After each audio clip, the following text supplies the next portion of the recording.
حضرت محبوب الہی نے شادی نہیں کی. شادی نہیں کرنے کی وجہ یہ تھی کہ حضرت بابا فرید جب دنیا سے تشریف لے گئے تو آپ کی بیٹی تھی اور اس کے چند یتیم بچے تھے. تو بابا فرید کی بیٹی چونکہ پیر و مرشد کی بیٹی تھی, اس لیے حضرت نظام الدین اولیاء ان کی بچوں کی اور ان کی کفالت کرتے تھے. تو دلی کے کچھ بدبختوں نے یہ بات اڑا دی کہ محمد احمد کا اور بابا فرید کی بیٹی کا بیوہ بیٹی کا کچھ آپس میں چلتا ہے. تو حضرت نظام الدین اولیاء نے کہا اللہ کی قسم, جو جائز طور پر کسی کو اپنے ساتھ نہیں کرنا چاہتا وہ ناجائز طور پر کس کو اپنے ساتھ کرے گا. اور اس قول پر پوری زندگی قائم رہے اور آپ نے ساری زندگی نکاح نہیں فرمایا, بغیر نکاح کے آپ رہے. حضرت بابا فرید رحمت اللہ علیہ کی بیٹی کی کفالت کی وجہ سے پھر آپ کی زندگی میں بہت سارے موڑ آئے اور پھر ایک وقت آیا. میں انشاءاللہ پھر کبھی اللہ نے زندگی دی تو ہم بابا حضرت نظام الدین اولیاء کی زندگی بیان کریں گے. لیکن اب اینڈ پہ آتے ہوئے حضرت نظام الدین اولیاء جب آپ کو خلافت مل گئی اور خلافت لے کر آپ کو دلی سونپ دیا گیا تو آپ دلی آئے. تو آپ نے دلی آنے کے بعد گیاس پور جو دریا کے کنارے ایک محلہ تھا گیاس پور, وہاں پر آپ نے اپنی ایک جھوپڑی بنائی اور وہاں پر آپ نے زمین خریدی. اور جب آپ نے زمین خریدی تو وہاں پر پھر لوگ آ کر کے بستی بساتے چلے گئے اور بستی ہوتی گئی. آج کل جہاں حضرت محبوب الہی کا مزار ہے اس کا پرانا نام گیاس پور ہے. اور آپ جو وہ دریا کے کنارے ہی رہتے تھے. دلی والے آپ کو بہت ستاتے تھے, آپ کے خلاف تقریریں ہوتی, بادشاہوں کو بہکایا جاتا, تکلیف دی جاتی. اور خاص طور پر ایک میٹر میں بہت زیادہ حضرت محبوب الہی کو ستایا گیا. حضرت محبوب الہی محفل سما کے بڑے شوقین تھے. تو بادشاہ کو جا کر کے کچھ لوگ بہکاتے کہ وہ دیکھو ہمیشہ محفل سما میں جھومتے جھامتے رہتے ہیں.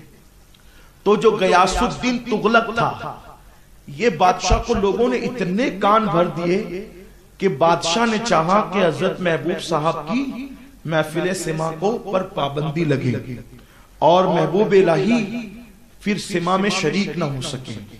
حضرت محبوب الہی کی سما کیسی ہوتی تھی اس کا ذکر کرتے ہوئے حضرت میر عبد الواحد بلگرامی اعلیٰ حضرت کے پیر کے پیر کے پیر کے پیر, امام اہل سنت کے پیروں کے پیر ہوتے ہیں میر عبد الواحد بلگرامی.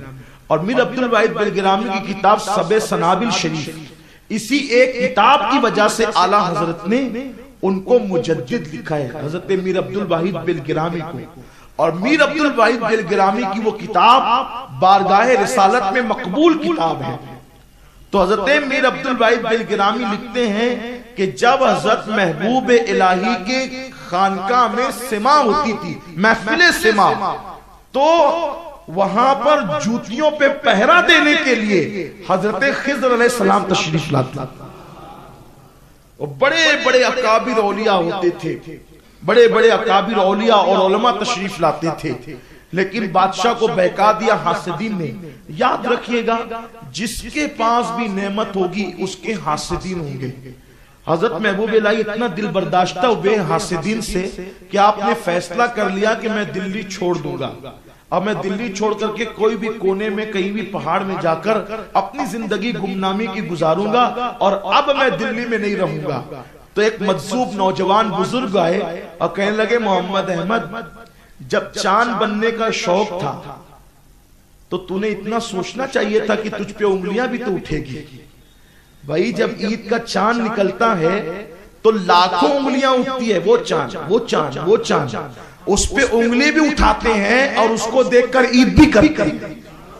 لوگوں کا حال یہ ہے جس پہ انگلیاں اٹھاتے ہیں پھر اسی کو دیکھ کر عید بھی کرتے ہیں. لیکن یہ چاند کا ظرف ہے, وہ انگلی اٹھانے والوں کو غم نہیں دیتا, انگلی اٹھانے والوں کو عید کی خوشیاں عطا کرتا ہے. مجھ پہ شام میں انگلیاں اٹھانے والوں, میری وجہ سے صبح تم نئے کپڑے پہنو گے, میری وجہ سے صبح تم کو عطر ملنا نصیب ہوگا, میری وجہ سے تمہیں عید کی برکتیں نصیب ہوگی. تو اس مجذوب نے کہا کبھی کبھی کوئی دیوانہ بھی بڑی بھاری بات کہہ جاتا ہے. مجھے اتنی لذت ملی یہ سن کر کے جب میں نے پڑھا حضرت محبوب صاحب کی زندگی میں پڑھا کہ آپ جب دل برداشتہ ہو کر کے آپ نے سوچا کہ میں نے دلی چھوڑ دینا، یہ لوگ بہت ستا رہے ہیں، بڑی بدنامی کرتے ہیں، یہ کہتے تھے کہ وہ تو فجر نہیں پڑھتے. حضرت محبوب الہی پہ الزام یہ تھا وہ فجر نہیں پڑھتے، لیکن محبوب الہی کچھ نہیں کہتے تھے کہ ٹھیک ہے جانے دو، یہ بکتے ہیں بکنے دو ان کو. کیونکہ کچھ لوگ ایسے نمازی ہوتے ہیں نا کہ سال میں ایک بار فجر میں آئیں گے، اگر اسی دن امام صاحب بیچارے غائب رہے تو ہوٹل میں پکڑے پوچھیں کیوں امام صاحب آج فجر میں دکھے نہیں، یعنی اپنی فجر کا چرچا بھی ہوگا اور امام کے نہیں آنے کا تذکرہ بھی ہوگا. یہ قوم کا حال ہے. تو ایسے لوگ ہمیشہ رہتے ہیں نا. تو اس وقت لوگ مدام کرتے تھے فجر نہیں پڑھتے نہیں پڑھتے. اسی محلے کے لوگ حج کے لیے گئے، جب حج سے آئے تو پھر گھر نہیں گئے، سیدھے محبوب صاحب کی خانقاہ میں آئے، قدم پکڑ کے کہتے ہیں حضرت معاف کر دیے. کہا کہ بھئی تم حج سے آئے ہو، ہمیں تو تمہارے ہاتھ چومنے چاہیے، تمہاری آنکھیں چومنی چاہیے، تم حج سے آ رہے ہو. کہا نہیں نہیں، ہم تو پورے دلی میں یہ کہتے تھے، شور کرتے تھے وہ فجر نہیں پڑھتے فجر نہیں پڑھتے. تو کہا کیوں نہیں پڑھتے؟ وہ مسجد میں دکھتے ہی نہیں ہے. لیکن اب پتا چلا کہ آپ کی فجر کہاں ہوتی ہے. آپ جب حرم میں جا کر فجر پڑھتے ہیں تو پھر آپ گھر کی مسجد میں اور محلے کی مسجد میں کب نظر آئیں گے؟ ہم نے ہر دن دیکھا مدینہ منورہ کی حاضری کے وقت کہ آپ ہمیں رسول اللہ کے حرم میں نظر آئے.